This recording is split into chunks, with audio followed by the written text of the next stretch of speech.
programa, mucho gusto por acompañarnos.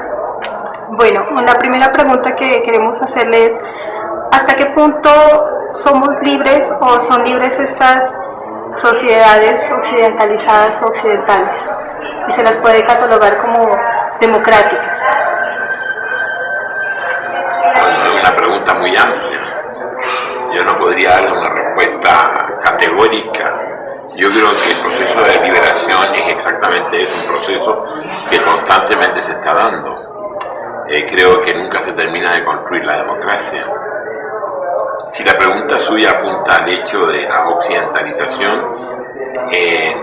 indudablemente que nosotros tenemos un problema de aculturación, en el sentido de que hemos recibido una herencia cultural hispánica desde la colonia, que ha conformado nuestra pauta de comportamiento y de alguna manera nos ha impuesto también un cierto imaginario.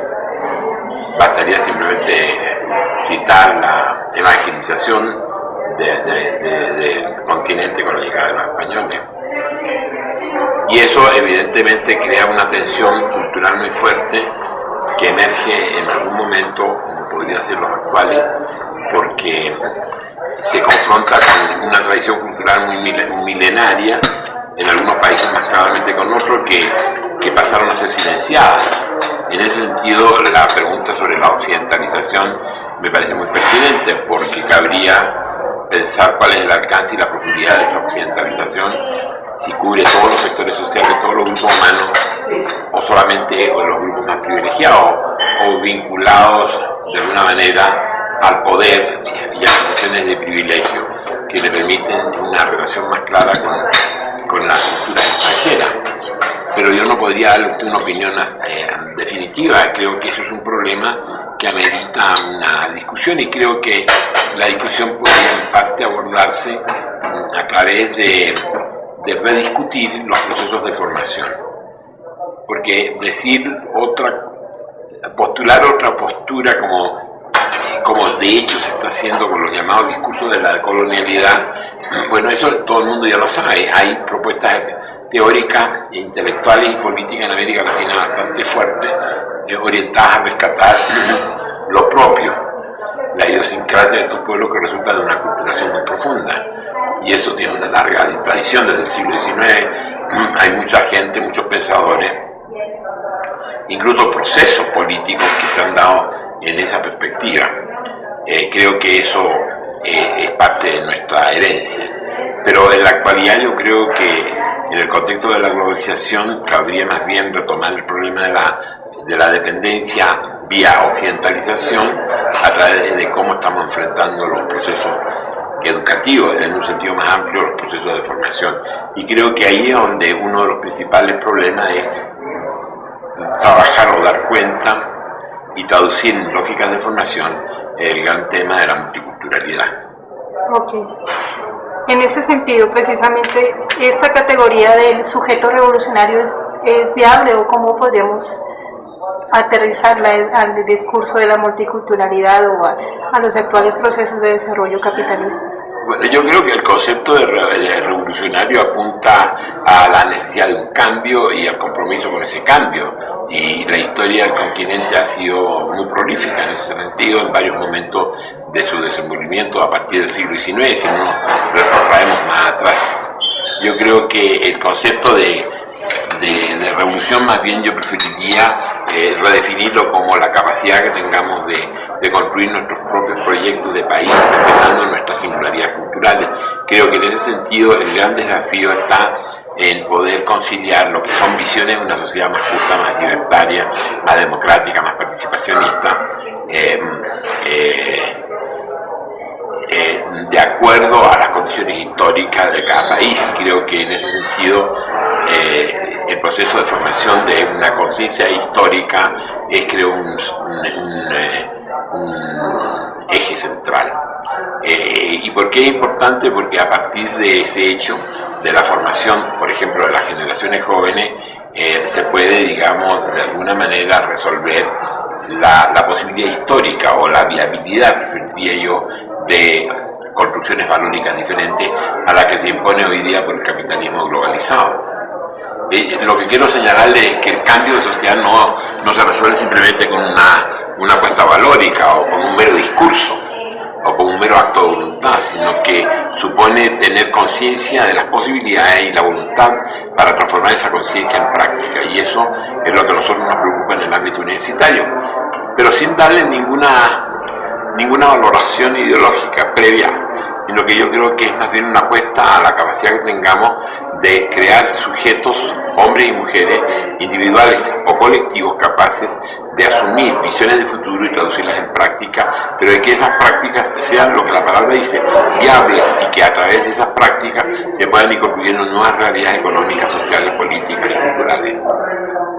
Bueno, es que en esta perspectiva la pregunta sería, la famosa tesis del sistema de clases o de la lucha de clases, ¿cómo se lo puede comprender en esta perspectiva? Yo creo que la teoría de las clases sociales es una teoría que tiene perfecta vigencia hoy día. Lo que habría que distinguir a ese respecto es cómo se han entendido las clases sociales en el pasado y qué lecciones nos deja la historia del continente en los últimos 50 años. Yo creo que la categoría de clases sociales es una categoría generada con un propósito de organizar un pensamiento que permita adentrarse, ahondar en el conocimiento de los procesos históricos. Es una manera de conceptualizar al hombre históricamente, o una manera de conceptualizar las formas de acción del hombre socialmente hablando. Y yo creo que esa fue una gran aportación del pensamiento crítico del siglo XIX. Lamentablemente la categoría de clase, que es una categoría de pensamiento, o sea, de cómo organizar la mirada de las circunstancias históricas para ahondar mejor en sus dinámicas sociales y superar otras visiones que daban cuenta de las dinámicas sociales de una manera mucho más limitada, como la teoría de los grupos, la teoría de los roles, y hay muchas teorías que han dado cuenta de las dinámicas sociales.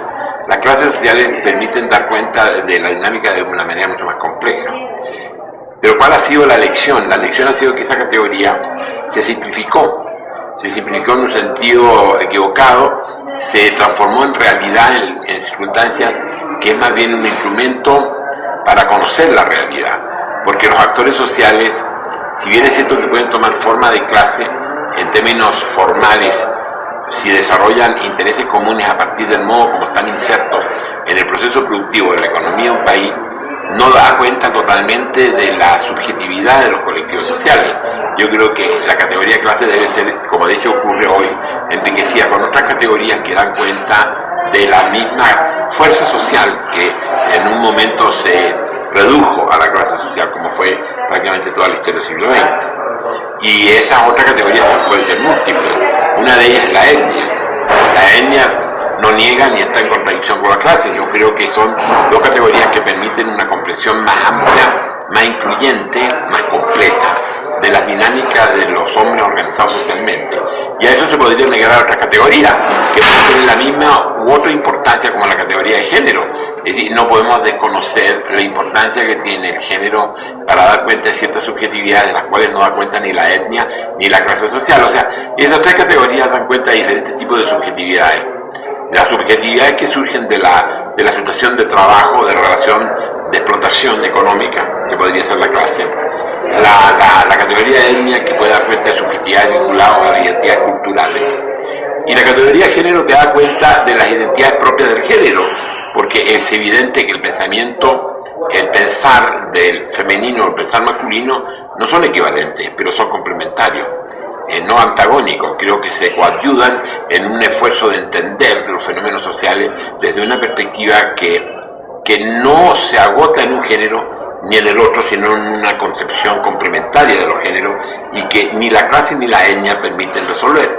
Yo creo que ambas categorías, para ponerse usted como ejemplo, contribuyen a una lectura más compleja y profunda del movimiento de la sociedad. Bueno, pasando a otros temas, quisiera preguntarles cómo se mueve realmente el asunto de la política exterior en términos de megaproyectos, todos estos asuntos relacionados con el capital global, y cómo incide eso directamente con los ciudadanos y concretamente con los ciudadanos y las ciudadanas colombianos, ¿no? O sea, ¿qué condiciones reales genera esa situación de esa política exterior hacia países como el colombiano el ecuatoriano, no sé. Bueno, yo creo que no voy a darle una opinión en particular sobre la política exterior de Colombia. Creo que no me compete. Pero sí podemos decir lo que está aconteciendo a nivel internacional. Lo que está ocurriendo es simplemente la consecuencia de un proceso económico financiero que ya ha sido sobradamente estudiado, no de ahora, desde hace bastante tiempo, que es consecuencia que se podría caracterizar ese proceso económico financiero como un proceso acelerado de concentración del capital. Esa concentración del capital digamos, genera una serie de consecuencias, que es, por ejemplo, que la economía comienza a funcionar muy en función de ejes controladores de la economía que están básicamente en el capital financiero. Esa concentración de la economía en pocas empresas ha sido teorizado hace mucho tiempo, está transformando los procesos productivos en cada país. Y comienza como a imponerse un sistema económico sobre los sistemas económicos nacionales. Es lo que hoy día llamaríamos capitalismo globalizado. Evidentemente que esto es un producto de una lógica económica que debemos entender cabalmente. La concentración del capital es producto o consecuencia de la lucha por el mercado, es decir, para que el capital se reproduzca, necesita mercado, o sea, necesita vender para poder reproducirse. El problema está en que el mercado es limitado y por lo tanto eso plantea que muchos que están en el mercado tienen que salir del mercado, y esa lucha por quedarse en el mercado, salir del mercado, se resuelve a través de la capacidad de control, y la capacidad de control pasa por la capacidad financiera que tengan las empresas. ¿Me explico? Este es un proceso muy complejo que yo no me podría detener a analizarlo, pero que supone, entre otras cosas, la capacidad de desplazamiento de otros, y la capacidad de desplazamiento de otros productores, por ejemplo, lleva a tener que hacer grandes inversiones en el producto, es decir, el producto tiene que ser de mejor calidad para poder desplazar a otros en el plano del consumo, pero ese desplazamiento de un producto por otro que se da en la medida que usted es capaz de financiar innovaciones, por ejemplo, en la producción de ese producto, eso supone grandes capitales, porque esas innovaciones tecnológicas necesitan dinero. Usted necesita tener el dinero para hacerlo. Esa inversión es lo que los economistas llaman valor agregado. Ese valor agregado encarece la producción enormemente, hasta el punto de que puede ser el producto que se produzca por esa empresa ser invendible por el alto precio. ¿Cómo usted resuelve ese problema? Lo resuelve de una manera muy sencilla, aumentando el volumen de producción. Si usted aumenta el volumen de la producción, evidentemente va a abaratar el costo por unidad y puede colocar su producto en el mercado al alcance de mucha gente. Pero esa producción en volumen mayores, cada vez mayores, supone mercados cada vez mayores.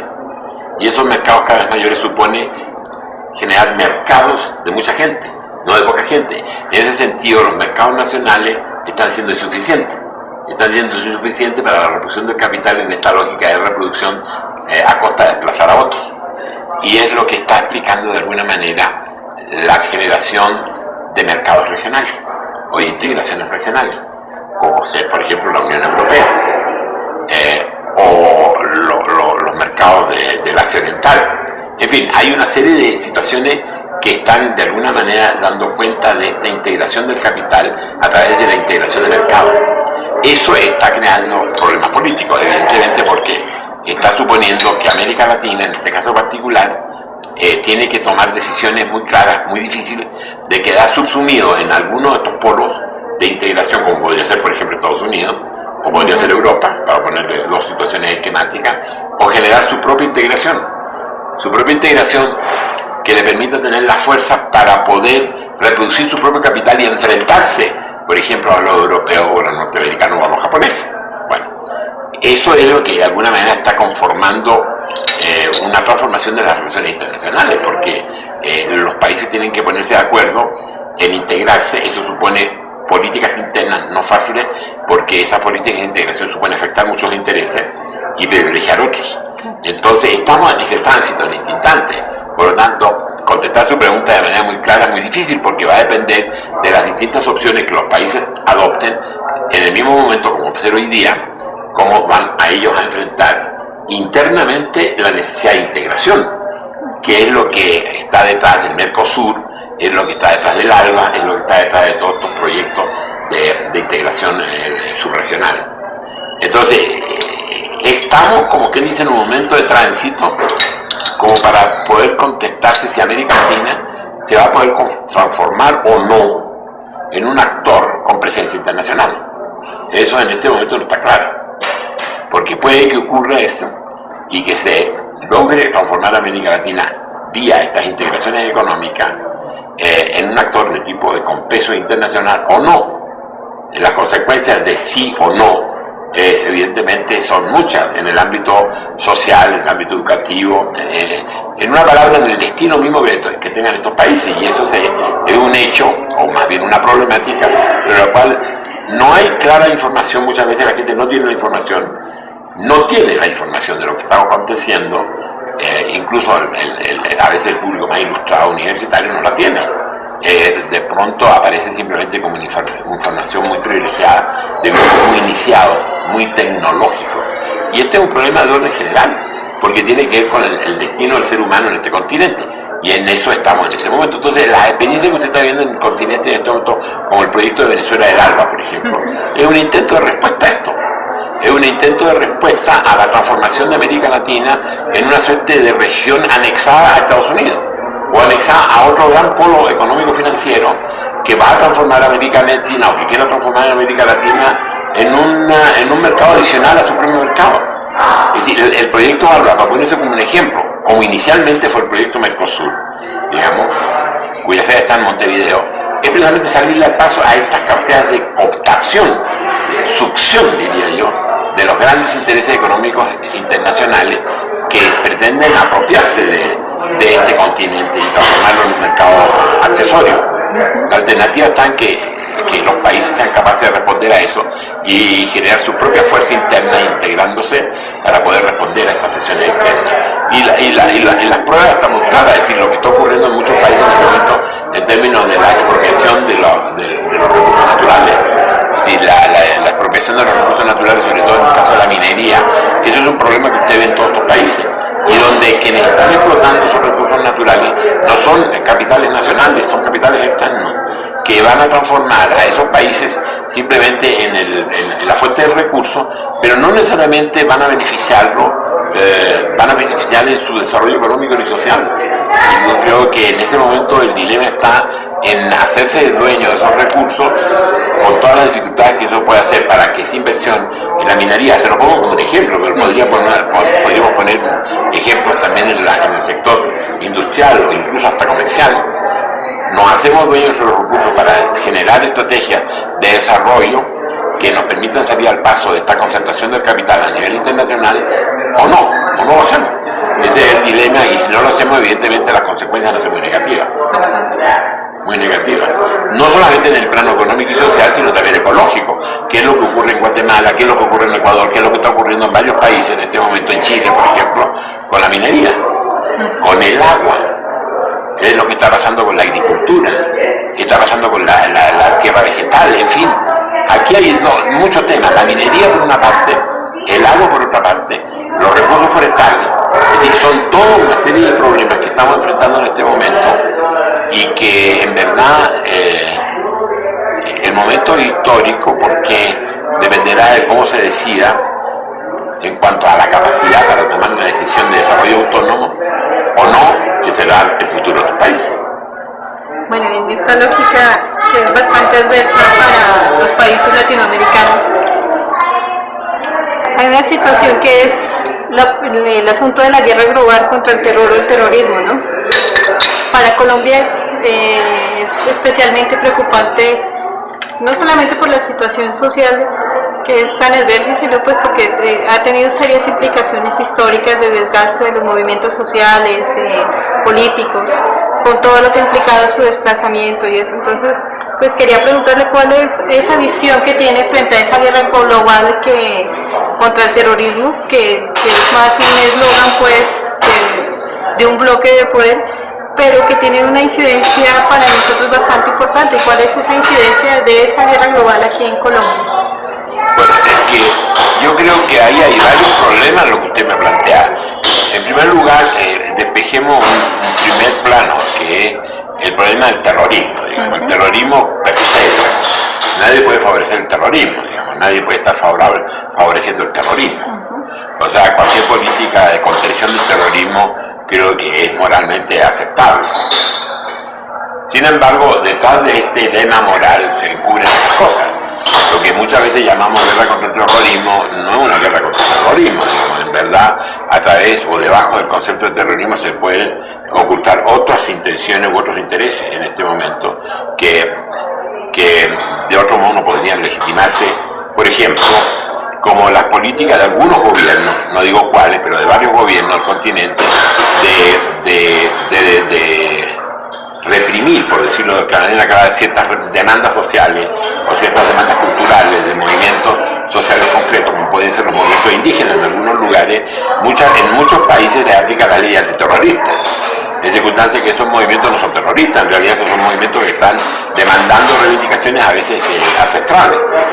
Entonces ahí hay que ir despejando que encubre la palabra terrorismo, ¿no? Es decir, la palabra terrorismo puede encubrir intereses muy espurios que se justifican a través de una demanda legítima que es atajar el terrorismo, ¿me explico? Es lo mismo que está pasando en este momento con el narcotráfico, porque el narcotráfico, todo el mundo querrá reprimir el narcotráfico, y eso está fuera de discusión. El problema está que detrás de las llamadas políticas antidroga, digamos, también se encubren otras políticas de discriminación social, políticas de discriminación incluso étnica, de alguna manera, políticas migratorias, digamos, expulsión de población, y incluso esto ya se está viendo de manera muy clara, porque ya no se está hablando solamente de narcotráfico, se está hablando de narcoterrorismo. O sea, se están uniendo los dos conceptos, droga y terrorismo, como configurando un nuevo actor social peligroso, como lo fue en el pasado el comunismo. Ahora ya no hay comunismo, pero hay narcoterrorismo. Entonces, esas políticas narcoterroristas, como ya no se pueden justificar como políticas anticomunistas, como se justificaron en ese tiempo, ahora se justifican, digamos, con el narcoterrorismo, y entonces son políticas de paz democrática, de orden y de control del orden público, de coerción y de represión, una manera de mantener a la sociedad funcionando, expurgando de ella estos suerte de tumores, digamos, de alguna manera malévolos, y creo que ese es un punto que en este momento no hay claridad. Yo creo que lo que sí está ocurriendo es que se están dando luchas de intereses económicos, de intereses políticos muy fuertes, que se están de alguna manera dirimiendo detrás o soterradamente detrás de las llamadas políticas antiterroristas. Esto no significa que no haya terrorismo, que no haya narcotráfico, no estoy diciendo eso, pero eso se está transformando también en una suerte de disfraz, por decirlo de alguna manera, para legitimar otras políticas. Entonces, creo que eso hay que discutirlo de manera muy clara. Es decir, si analizamos el problema del terrorismo, vinculado al narcotráfico, evidentemente hay un punto que es claro.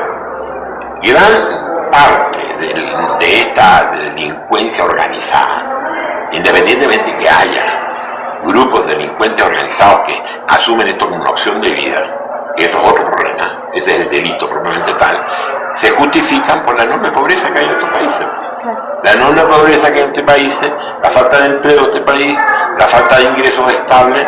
Bueno, hay países donde la gente joven entre 18 y 22 años, hay países donde el segmento de edad entre 18 y 22 años, que es el reclutado por el narcoterrorismo en este momento, bueno, son jóvenes cesantes. Son jóvenes que ni trabajan ni estudian, cuyos padres a su vez son cesantes, y evidentemente pueden ser contratados por $500 mensuales, y evidentemente para ellos es una opción ocupacional. Entonces, si no se entiende la razón social que hay a veces que explica muchas veces el incremento del delito, evidentemente no vamos a estar resolviendo el problema. Bueno, y precisamente siendo esta de las situaciones que más caracteriza a Colombia, ¿cómo se entiende ese conflicto social y armado que tiene Colombia? Y concretamente, ¿cómo se percibe el asunto, por ejemplo, de la insurgencia armada en Colombia? No, yo no le voy a contestar sobre Colombia nada. ¿no? No, yo creo que son temas propios de ustedes. Yo le estoy haciendo una caracterización a partir de otros países donde este fenómeno de las políticas policíacas, militares, represivas, de control, se están dando, pero no estoy pensando particularmente en Colombia. Yo creo que es una pregunta muy puntual, muy cultural sobre el país. Y yo creo que a mí no me compete hacer ningún comentario. Yo creo que usted tiene gente suficientemente capacitada en este país y debidamente informada como para responderle fundadamente esa pregunta. Ok, profesor. Bueno, y no puedo, pero siendo chileno creo que sí nos debe la respuesta de, bueno, como este movimiento estudiantil chileno, ¿qué importancia tiene para Chile este nuevo proceso que se ha dado en Chile por los estudiantes y pues concretamente para América Latina, qué puede significar? Yo no sé qué consecuencias puede tener para América Latina, pero sí para Chile. Es indudable que el movimiento estudiantil, que es masivo, como usted le consta, está poniendo en cuestión el modelo. Pero no solamente el modelo educativo, sino el modelo económico. Es decir, que comenzó a hacer crisis por el lado de las políticas educativas, pero también podría ser que está haciendo crisis por el lado de las políticas de salud, que está haciendo crisis por el lado de la política de construcción de vivienda, que está haciendo crisis por el lado, por ejemplo, de la previsión social, que está haciendo crisis por el lado de las jubilaciones. Es decir, hay muchos flancos por los cuales puede estar haciendo crisis el modelo económico, pero estalló por el lado de la educación. ¿Por qué? Porque más o menos es comprensible que la generación joven, en este momento que en países como estos, que son cada vez más jóvenes, la masa juvenil es muy grande y una masa que durante un tiempo muy largo, de años, quizás precisamente por la actitud de los padres, por temor de los padres de alzar una voz crítica, aceptaron situaciones altamente discriminatorias, como es, por ejemplo, que el modelo permite educación de primera categoría, de primera clase, como de quinta clase, digamos, todos coexistiendo en un mismo país. Entonces, evidentemente, eso se soportó durante muchísimos años y comenzó la gente a tomar conciencia por razones más o menos elementales, porque comenzaron a constatarse cosas tan sencillas como la siguiente: educación privada que se impone con el argumento de mejor calidad, y resultó que era de peor calidad que la educación pública, primera cosa. Y no solamente de peor calidad, sino más cara, o sea, era educación cara y mala. Dos, que una vez que egresaban esos jóvenes de esas universidades, no tenían ocupación. El propio mercado no los contrataba. Entonces, había un engaño. Mientras tanto, el alumno está financiado por el padre queda endeudado con el banco, el hijo se titula y no encuentra empleo. Es decir, el padre queda endeudado y el hijo queda cesante. Entonces, evidentemente es una situación que no podía dilatarse más en el tiempo. Entonces, es lo que estalló en Chile. Pero eso está cuestionando no solamente a una calidad educativa, que encima es una discusión, porque evidentemente cuando usted transforma la educación en empresa privada, girando en torno de la ganancia, evidentemente lo que menos le va a preocupar es la calidad de la formación. Entonces quiere bajar costos para aumentar ganancias, es la misma lógica de cualquier empresa productiva. Y eso es lo que está haciendo crisis. Ahora, al hacer crisis, el sistema educativo está haciendo crisis el concepto de privatización de la educación. Y eso es muy importante, porque eso significa entonces que el sector privado no tiene la capacidad de generar servicios de alta calidad. Ese es el punto. Por lo menos en algunos ámbitos de la vida de la sociedad, como podría ser educación y salud, para mencionarle. Pueden haber otros, a lo mejor, donde el sector privado puede ser de alta calidad y de alta competencia. Pero hay algunas que no lo son, y lo está demostrando la experiencia chilena.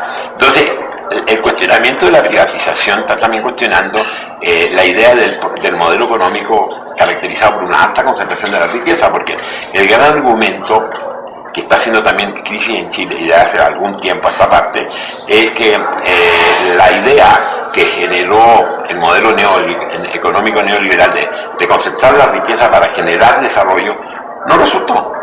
Es decir, el argumento del derrame que se iba a dar de las altas concentraciones de ingresos a la población que no tenía acceso a sus ingresos no ha sido real. Y por lo tanto se concentra la riqueza, se concentran las condiciones de calidad de vida en muy poca población, en un 15 o un 20% de la población, y el resto queda en iguales condiciones que antes o peores condiciones que antes. Y eso es lo que está haciendo crisis en Chile, son cosas tan elementales como esta. No sé si soy claro. Sí, sí. No, y la pregunta es si, tratando un poquito el tema de Colombia, comprendemos o lo que alcanzamos a comprender es que con la reforma que se quiere hacer a la educación superior en Colombia es muy similar a seguir el modelo chileno. Pero ve usted cómo se está aprendiendo algunas lecciones, porque hasta donde estoy informado, el gobierno colombiano retiró de la ley de reforma de la educación superior el aspecto del lucro. Y yo creo que lo hizo, a pesar de que el ministro dijo lo contrario. Yo creo que evidentemente es un análisis elemental de prevención de conflicto, porque lo está viendo en la situación chilena. Es decir, yo creo que los gobiernos inteligentes en América Latina van a aprender de la lección chilena, sin duda alguna. ¿Por qué? Porque el gobierno de Chile es Chile, no el gobierno. Chile es el país que comenzó primero con el modelo neoliberal. Lo impuso a sangre y fuego con la dictadura militar de Pinochet, y por lo tanto tiene muchos años ya de experiencia acumulada en todos órdenes de cosas, en política de salud, en política educacional, en política de previsión social, en política de retiro, de pensiones, etc. Y si eso comienza a no funcionar, si no funciona en este país que fue paradigma del modelo neoliberal, ¿por qué no se pueden repetir los conflictos en otros países? Una forma de prevenir conflictos en el futuro. Obvio, es evidente. Un gobierno inteligente puede entender que, bueno, yo si sigo este camino voy a llegar en algún momento, en unos años más, al mismo problema que tienen los chilenos en este momento. Corrijo el rumbo. Pero es porque existe otro principio. ¿Ah? pero, o sea, la pregunta es que para uno no cabe duda que efectivamente el modelo neoliberal tiende a agudizarse en Colombia. ¿Sí? Ahora, ¿cuál va a ser la respuesta a eso? Yo no podría decirle porque no está muy claro cuál va a ser la respuesta en Chile al modelo neoliberal. Es decir, la respuesta puede ser inédita en este momento, pero lo que es claro es que el modelo tal como está no puede seguir funcionando, a menos que se quiera crear una situación de altísima conflictividad que no puede resolverse sino con la fuerza. Y se sabe por experiencia que la fuerza tampoco resuelve a largo plazo ningún problema. RP Azur. El albor de la historia, la tierra fue disputada.